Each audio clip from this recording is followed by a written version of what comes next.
మన సమాజం ఎటుపోతుంది అనిపిస్తుంది ఇలాంటి వీడియోస్ చూసినప్పుడు.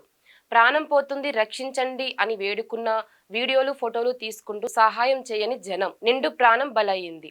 వివరాల్లోకి వెళ్తే Hyderabad Keesara outer ring road సమీపంలో రాపల్లి చౌరస్తా వద్ద వరంగల్‌కి చెందిన ఎలందర్ అనే వ్యక్తి తాను నిర్మిస్తున్న ఇంటిని చూసేందుకు స్కూటీపై వెళ్తుండగా వెనక నుంచి వచ్చిన లారీ ఢీకొట్టింది. స్థానికులు గమనించి కేకలు పెట్టగా లారీని ఒక్కసారిగా రివర్స్ చేయడంతో ఎలందర్ 2 కాళ్లపై నుండి లారీ ఎళ్ళింది.